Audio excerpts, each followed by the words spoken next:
Hello, Erin from Morehouse Farm with today's knitting tip, which is how to do the right and left lifted increase. And it's a really cool increase because it doesn't add bulk and it doesn't add the purl bump look that a knit front and back increase does.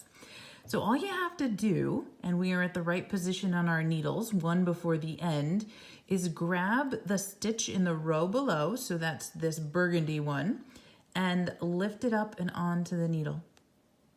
Then you knit it. That's your increase. How cool is that? And you'll notice it just gives you a little cross when you knit the next stitch. There's not a whole lot of bumpiness involved.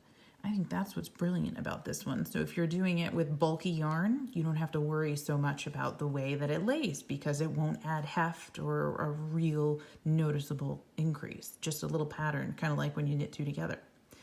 So this was the example of what we do when we get to one stitch before the first EON, or end of needle. I'm sure we're learning all kinds of new things, including abbreviations with this knit along.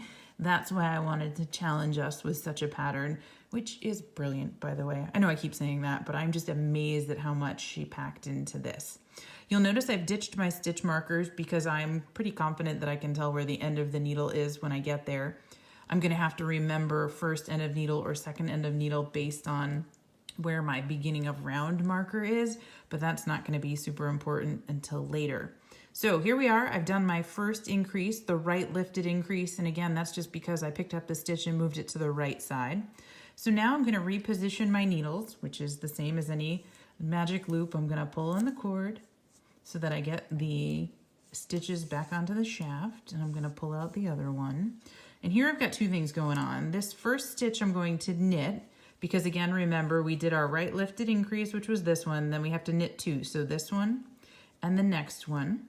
So you're going to be knitting the first and last stitch on the end of the needle, but those are also the partners with which you are doing your lifted increase. So there's our knit. Then give it a tug because you don't want it to be loose in between there. That's going to be folded over as the end of the thumb. And then we got to grab the stitch below, but not this one because that's the one that we just knitted. We want to knit the one below that.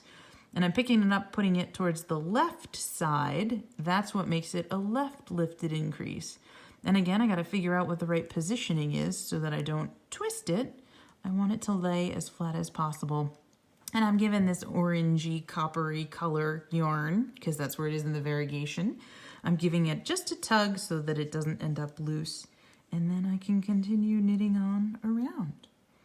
So that's the right and left lifted increase. Grabbing the stitch in the row below, pulling it up to the right gives you the right, to the left gives you the left. And this one's a little trickier because you are probably going to have knit the first side already. So you don't want to knit the current row. You want to knit the one below. And that's your right and left lifted increase. Happy knitting from Morehouse Farm.